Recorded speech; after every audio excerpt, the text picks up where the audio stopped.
Good morning, gun nuts. This is the Reloading Room coming to you with our first video and our first project, a Taurus 689. This particular Taurus 689 belongs to my mother. She's had some, she's bought it brand new in 1992. And she had a Black Hawk 357 at the time, and she loved the Black Hawk and she thought she would give this a try and never really fell in love with it. One of the primary reasons was that it wasn't as accurate out of the box as the Black Hawk was, and the second one was that they had a problem with it leading. So by and large, this gun has sat really in the box since 1992. I've worked with it a little bit, but she said that she wanted to see if I could get some loads worked up for it so it would stop leading, and that she could be a little bit more accurate with it. Maybe I could get her to the range a little bit more often. The primary reason why this gun leaded just a little bit is because the throat diameter and the barrel diameter weren't really conducive to the 358's bullet sizing that they were doing for everything at the time. I'm planning on getting around that by using some powder coated bullets. I've got some ready already here. I don't know if you can get a good view of that, but they're 158 grain. They're the Lee mold, and I'm thinking the powder coating will help to eliminate some of the leading that they were getting in the past. I'm going to load up 38 specials and 357 magnums. I've cleaned the gun up already quite a bit, and I put the original wood stocks back on it. The pack mirrors that they had for it, while they were pretty comfortable to the hand, the back strap of this, you see how wide this is and almost flat. The back strap of the pack mirrors were very much so rounded, and as such it had a tendency to want to roll in my hand. That may not be a problem for everybody, but for me it was just kind of an annoyance. The wood grips don't bother me, and they fit pretty comfortable, so I'd rather go with that. So what we're going to do is we're going to go through some of the loading process. I'm not going to be casting any for this project. I've already got them all casted up for my 357. I have a model 19 357 Smith that it's pretty well nailed. Attack driver, I love that gun. But so we're going to go through some of the loading procedures, and I'm going to show you what loads I'm going to use, and then we're going to go down and do some range testing with it, see how it does. If I get the results that I'm hoping that I'm going to get, maybe we can cut some of the load trial and error out. But for now, let's just let's take a look at some of the reloading manuals, and I'll give you an idea of what load I'm going to try to work with. Alright, look through all my reload manuals, and what I found that I liked the most so far. For the 357 Magnum, I'm going to go with Alliant 2400. The starting load is 10.6 grains for 999 feet per second, and the max load is 14 grains for 1299. We're going to start off at 13. It's only 1 grain below max, which is typically not what I would do. I typically would drop down to maybe what they would say is the starting grains. However, with this being a Magnum load, this book, it has them actually slightly decreased for lead, where if you look at the jacketed, they're higher. So I'm going to start off at 13 grains for this load, and that is going to be with a standard pistol primer. I also double checked this load with the Alliant website, and I found that the 13 grains is great. It was right in there. This book calls for a Magnum pistol primer, but the Alliant calls for a standard pistol primer, so I'm going to rely on Alliant for this and go with the standard pistol primer, because I know 2400 typically tends to like that alright. Now I'm using the Lee book for the 38 special, because it was the only one that had the powder that I really wanted to try for this for 38 special, which would be red dot. And I'm going to try a 3.0 grain load. There's 2.9 grains is your starting load for 795 feet per second, and 3.1 grains for 835. I'm going to try right there at 3.0 in the middle, and hopefully we'll get lucky. It's going to be a standard pistol primer as well. And both of these are going to be utilizing the 158 grain bullet that we showed you earlier. Alright, so we've got our bullets sized and the gas checks seated. Let's see if you can see that. I don't necessarily believe that you need gas checks, or the gas checks are of any real use to a powder coated bullet, as long as the bases are well covered in the powder coat. However, these are a powder coat design, and I don't particularly like leaving a powder coat design bullet without the, or a gas check design bullet without having a gas check on. It just doesn't seem to, it doesn't seem like a great idea to me.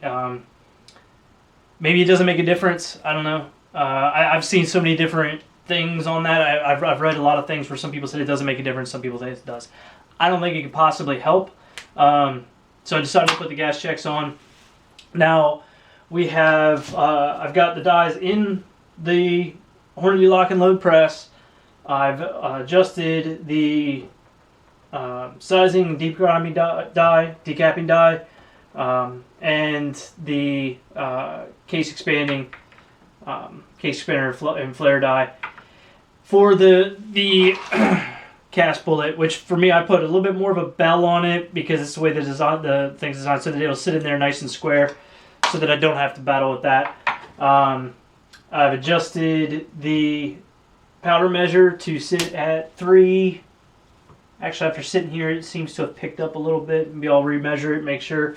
3 grains of red dot sitting here. Another thing I do is I take a piece of tape and put it on the cap for the powder measure and write on there what's in it. And that's because Lord knows what's going to come up between now and when I'm done doing this project.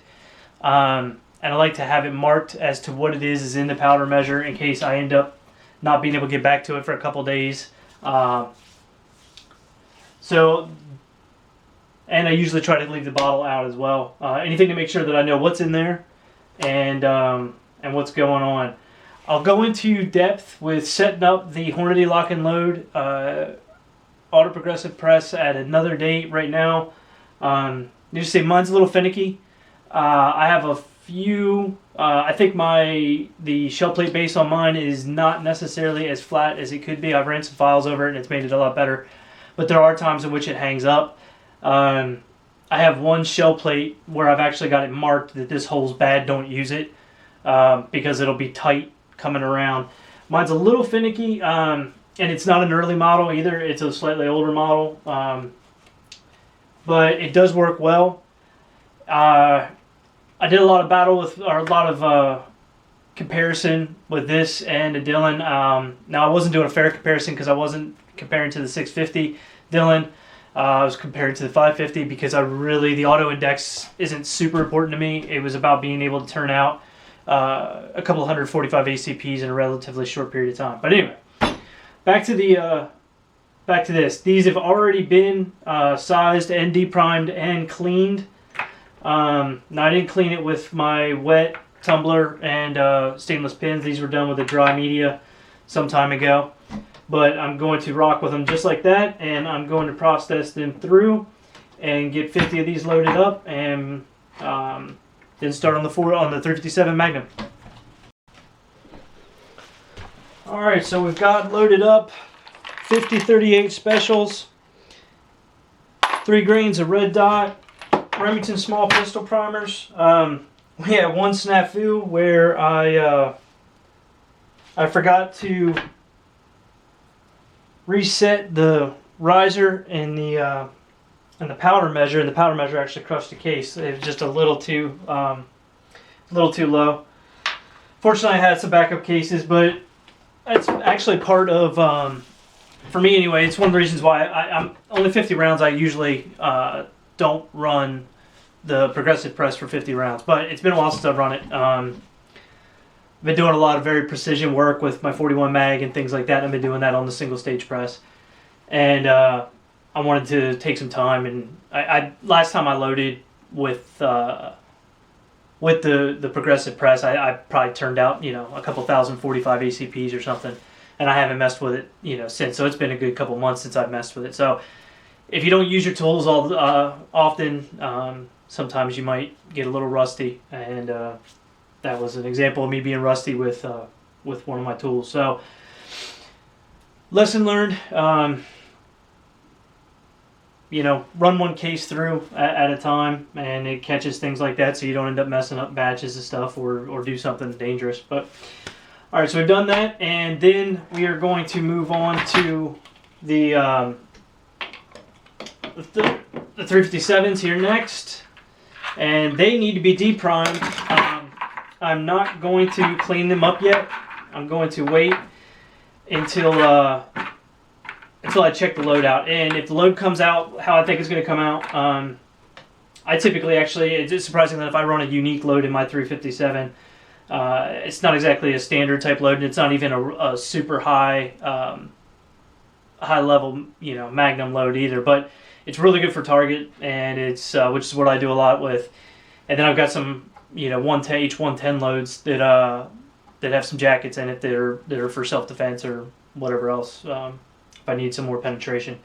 So this is the first time I'm going to use 2400 in the 357, so it's a little bit of an experiment. But when we find out if this works, then I'll clean it up, and I'll also clean up the 38 special cases. And I've got another 50 federal cases that I'm going to use. That way I can set her up with 100 38 special rounds, and then 50 357 rounds. But I'll clean all that stuff at one time. Once we find out if the load works, which I'm hoping that they are. But all right, let's get reset and do these 357s. All right, so we have a full box of 50 357s loaded with 13 grains of 2400 and a small pistol primer, standard primers.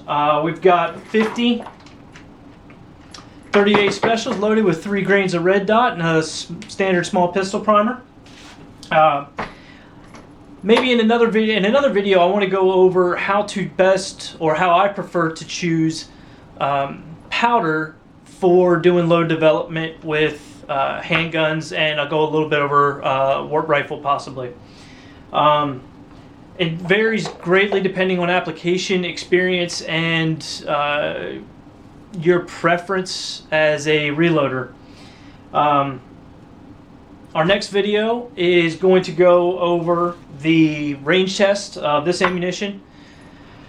Maybe go over some lessons that we've learned, or possibly be done with this and then load up 150 so that I can give the whole shooting kabang there to my mom and let her have fun with it. But thank you, and be safe.